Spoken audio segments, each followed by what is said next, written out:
Hey there, adventurous educators. Guess what month it is? Well, it's two different celebrations this month. We have Black History Month and we have CTE Month. So I'm going to be celebrating those all February. And guess what? We have an extra day in February this year. So happy birthday to those who are leap year babies. Anyway, let's get into this episode. So before we get started with episode 17 and the third part of the 3-part series of the fashion movement, I just want to give a little Black history here. So as I was doing some research, I came across information about the first known Black educator. Her name is Susan King Taylor. She was the first Black teacher to teach openly in a school for former slaves. She was born as a slave on a plantation in Georgia and later lived with her grandmother, who was influential in her education. So that's just a little tidbit and a nod to Black History Month. So let's get into this episode. Today, we're going to be talking about the third part of the fashion movement, and it is called environmental factors. So we're going to learn today all the 4 factors that influence fashion. And these can also influence other things in other industries, but I'm simply focused on fashion. So we're going to talk about those. They're market segmentation, it's economic environment, sociological environment, and psychological environment. So I'm going to run through those really quickly with you to help you understand them just a little bit more. And stay tuned to the end for a resource that will help you bring all 3 of these fashion movement segments together: the fashion cycle, the fashion theories, and the environmental factors. And if you haven't listened to part 1, episode 14, or part 2 in episode 16, do that. And also stay here and listen to this one as well, so you can have a full understanding of the fashion movement. All right, let's go. You're listening to Marketing Adventure, the hub for business, fashion, marketing, and other CTE educators who integrate marketing into the learning experience. I'm your host, Jackie Walker.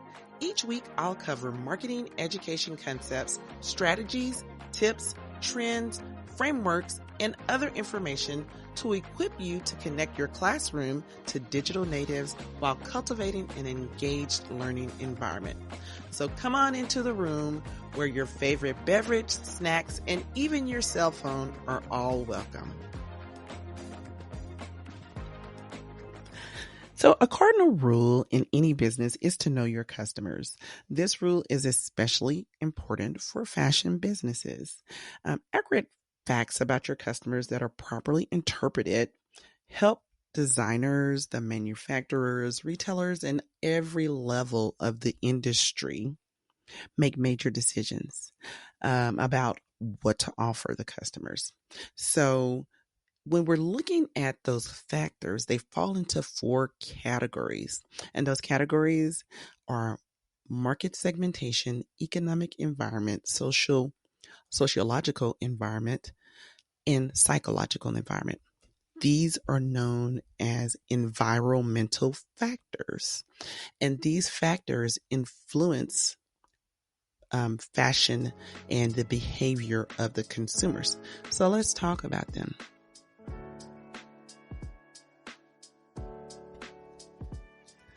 First is market segmentation of your target market.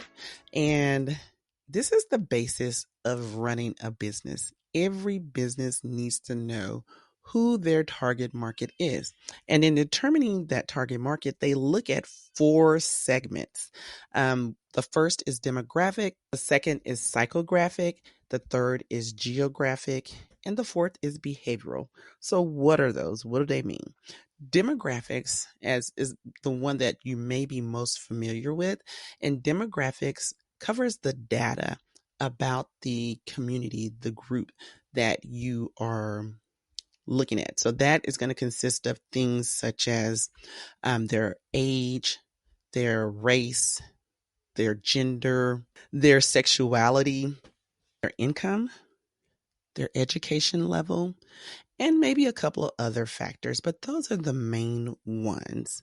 So anytime a company is looking to market to a group of people, they're going to look at those factors specifically because that really determines, how they should market to that group of people.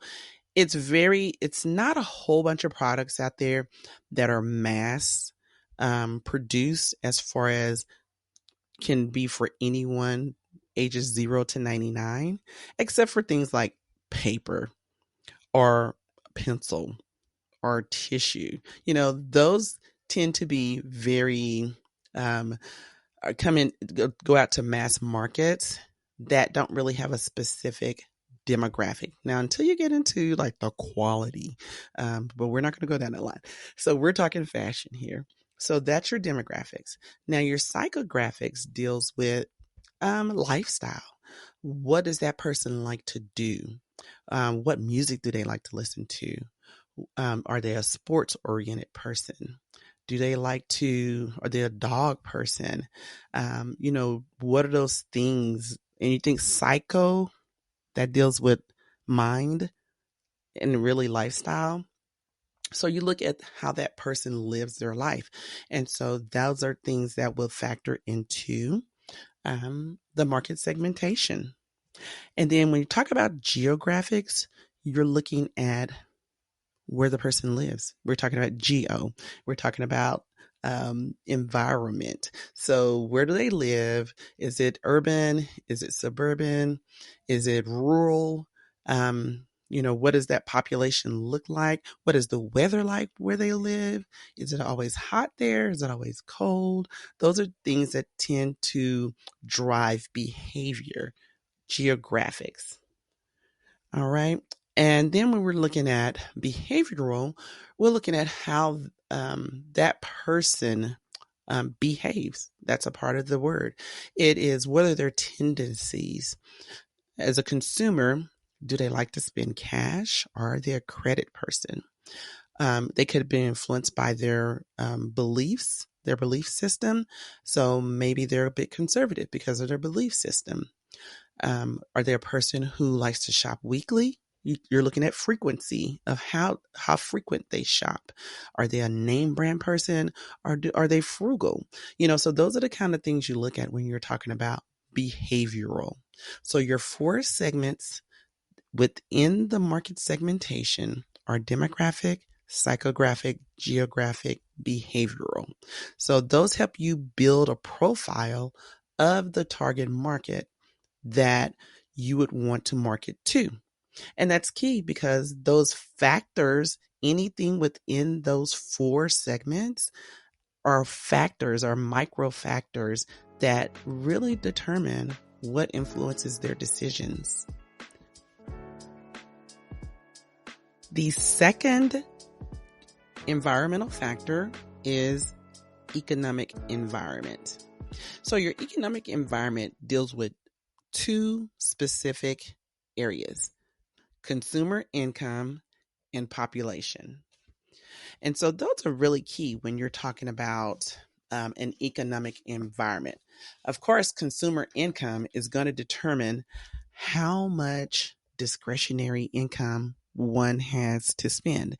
And that's important for the industry to know because that affects maybe pricing or who they're going to target to market their products to.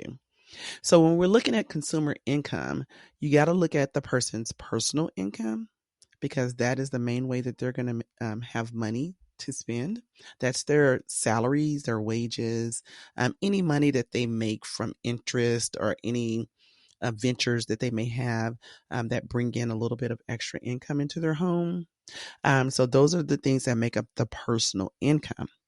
Now, when you talk about disposable income, that is the money that's left over after taxes are taken out. So that is your disposable income. Now, your discretionary income is what you have left over after all of the bills have been paid. And sometimes marketers look at disposable income But sometimes they look at the discretionary income because even, like I said, the disposable is just what you have left over after taxes. But that doesn't mean that the consumer has money to spend. So you really got to look at your consumer more than likely for what their discretionary income is, because that's the money that they can freely spend, or they may choose to freely spend because they've paid their bills and now they have this free money, right? All right, so that covers your consumer income. Now, the population can also influence um, factors related to um, fashion marketing. And why would population matter? The population matters because the larger the population, the more income you can get, or the more revenue you can get from your marketing. So if you're marketing to a small population, then your dollars per person that you're bringing in is going to be smaller than your dollars per person when you're talking about a mass market or larger market of people. So the size of the population is relates to the extent of current fashion demand. Because when you have a large population, of course, that means you have a larger demand for fashion. When you have a smaller population, there's a smaller demand. And you also have to look, when you're looking at your population, you look at the age too, because they have to fit within the age bracket that you are marketing. So when industry people are looking at where they're going to market for a certain thing, that population has to be the right fit as far as size, age, and factors of that nature. Because let's just say we're talking about leisure wear, like, you know, what you would wear to go off on vacation, and your target market is, let's say, Gen X, which is the 40 plus group, somewhere between 40 years to 60 years old. Okay. So that group and that population would be looking for something that maybe just a little bit more conservative than the millennial group would be looking for. And so if they're looking at a particular area, they have to know what they need to market in that area, so that they need to know what their marketing message needs to be in that area, because they can't put out a millennial message to a Gen X group. Hey, adventurous educator, did you know that CTE Month is in February? Well, in honor of you, I am giving away free fashion marketing resources. Every Friday in February, I will have a drawing, and I will provide a free fashion marketing project or activity to the winner. So go on to my description or the show notes and click on giveaway so that you can get your name in the hat. I look forward to all the wonderful winners that we're going to have. Now back to the show. Now, the third environmental factor is sociological, and this deals with the changes in the attitudes of consumers based on several things. Some of these things are how they spend their leisure time, their family and community ethnic influences, the status of minorities such as women in the environment, or the LGBTQ community. Those are sociological things. It could deal with mobility, like physical mobility, and also social classes, being able to move from one economic class, or social class, I should say, to another social class because maybe economically things have improved for you. And just the instant communication that we have nowadays. And then all these things that factor into what's happening in the world, such as wars and disasters and pandemics and things of that nature. Those are all sociological environment factors that can influence fashion. I mean, if you think about it, what happened in 2020? The world shut down. And because the world shut down, shopping outside pretty much ceased, or it did cease. And then it became a big thing to shop online, even more so than it had been before. But also the production of things stopped because there was nobody to work in the manufacturers to produce the things. So we got into a period of rewearing things. We weren't necessarily able to get new things, especially when those inventories went down and the manufacturers were shut, so they couldn't produce anymore. So those are the kind of things that affect fashion and the marketing of fashion. So you have to think about those things when you're talking about marketing to a certain group of people. Those things have to be considered. You'll see a lot more in stores today where there's ethnic influence in clothing. I know even Target had at one point a campaign going where they were featuring clothes that had ethnic inspiration in them, and even designers of various ethnic backgrounds. So those are the things that are moving fashion, because you really have to look at who's buying clothes, and you have to think about whether a group of people will be motivated to buy if you are catering to that group of people. So those are things that influence fashion: sociological, environmental things, things that change in the attitudes of the consumers based on those things that I named, how they spend their leisure time, family, community, ethnic influences, the status of minorities, social class mobility, physical mobility, instant communications, and then wars, disasters, and pandemics.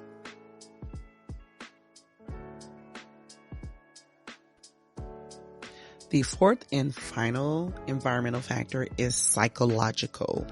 Now, I know we talked about psychological when we talked about the four market segments of the target market. But when we talk about psychological in this aspect, it's focused on how the consumer feels and thinks. The other one was psychographic. This is psychological. So there are 5 different factors under psychological environment: boredom, curiosity, reaction to convention, need for self-assurance, desire for companionship. Let's talk about it. So the first one, boredom, is that people sometimes just get bored with fashion. They're a person that doesn't stick with one style for too long.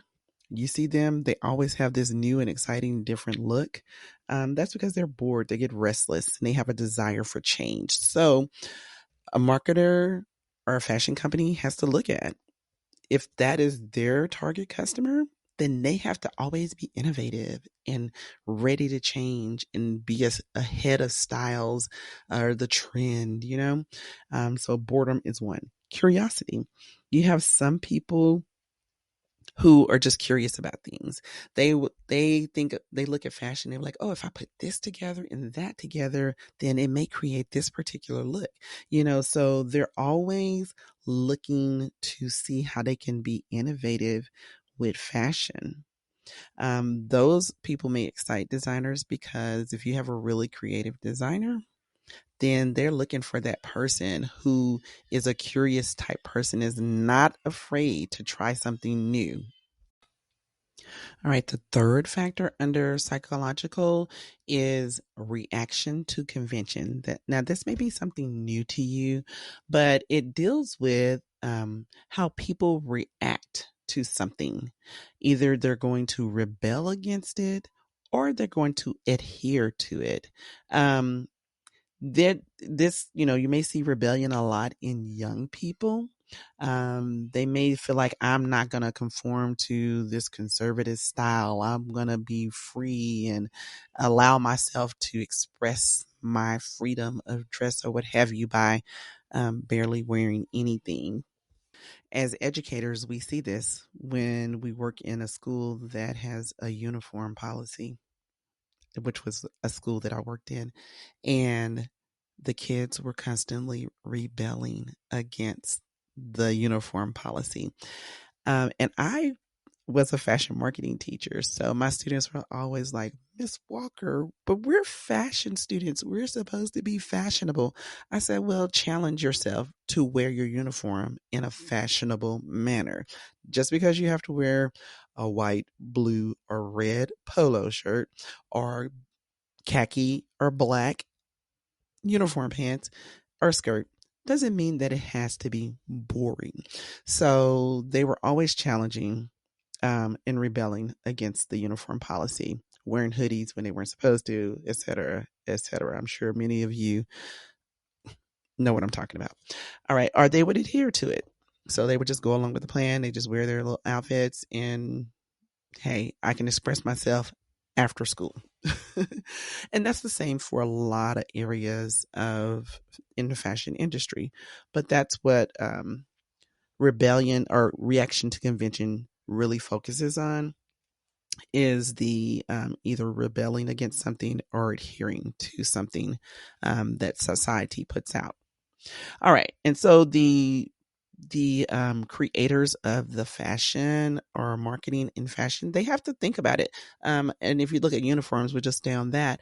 They became more creative with uniforms. You started to see the little pleated skirts, the little skirts that had the little shorts attached to them, or you saw the skinny pants that they started wearing instead of the regular conventional Dickies uniform pants.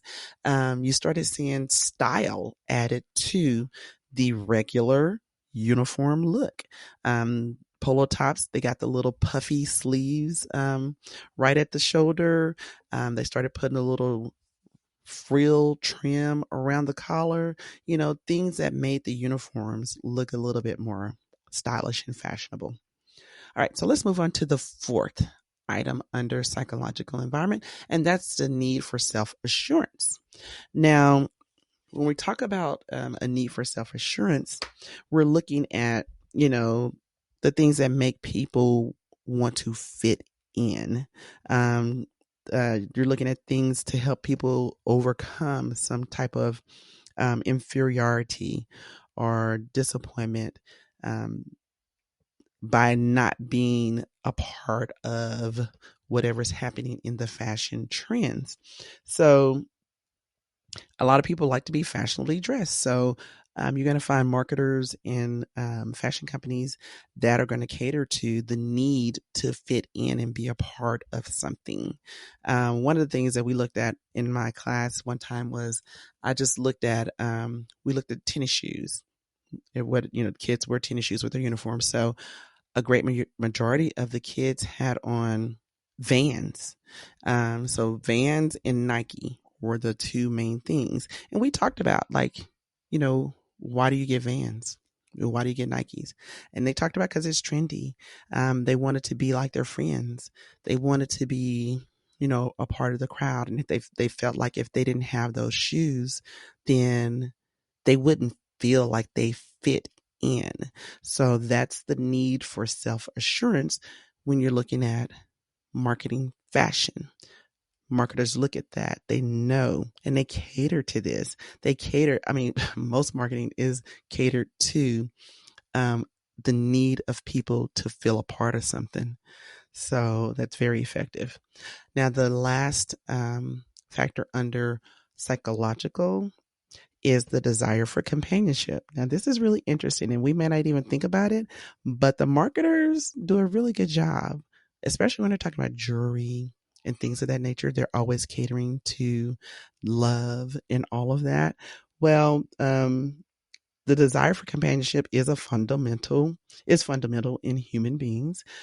So there's a drive to, if you're not married or already in a relationship, there's always a desire to seek a mate. And when we're doing those things to seek a mate, one of the things we're going to do is dress accordingly to make ourselves attractive to the other person. So when they're marketing fashion, they definitely are looking at a person's desire to be desired. Okay. A person's desire for companionship. You may not have thought that that's one of the major factors, but when we're talking about psychological, it's the mind, is how people think and feel and their awareness of themselves. So definitely a desire for companionship is a major part of someone's life. All right. So there you have it. Those are the 4 major environmental factors of marketing. Again, they are market segmentation, economic environment, sociological environment, and psychological environment. Maybe one day we can go take a deeper dive into each one of those separately. But until then, thank you for listening to Marketing Adventure. I surely hope that going over these 4 environmental factors have been very educational for you and something that's eye-opening to share with your students if you haven't already shared this content. Now, I do have a resource that includes all 3 of these fashion movement segments, the fashion cycle, the fashion theories, and the environmental factors. There is a bundle on my TPT store website where you can access this at a discounted rate. And also coming up is the TPT sale where you can even get it at a lower discount. So this is the time to go and get that bundle. Those 3 areas for the fashion movement can really cover like 4 weeks of content, depending on, how you spread it out, what your classes look like. I know we have a lot of things coming up with testing this semester and all of that. So you can really get a good month of coverage with the content, the activities, and the project in this bundle. So go check that out. The link is in my bio, not my bio, but the link is in my description and in the show notes. And if you have any questions, you can always DM me on Instagram at Marketing Adventure. I so thank you for listening to this episode 17 and rounding out this fashion movement series with me. Definitely come back for more, and don't forget about CTE Month. Celebrate yourself in some kind of way. If nobody else is celebrating you, hopefully your districts are, and maybe your students are doing it as well. But anyway, do something to appreciate yourself as a CTE teacher. Have a wonderfully blessed day, and we'll see you next time. Thanks for listening to Marketing Adventure. Remember to subscribe, rate, review, and share this episode with someone you think would benefit from the information shared here today. If you have any questions or want to connect with me, find me on Instagram at Marketing Adventure. All links and resources discussed in this episode can be found in the show notes at marketingadventure.com.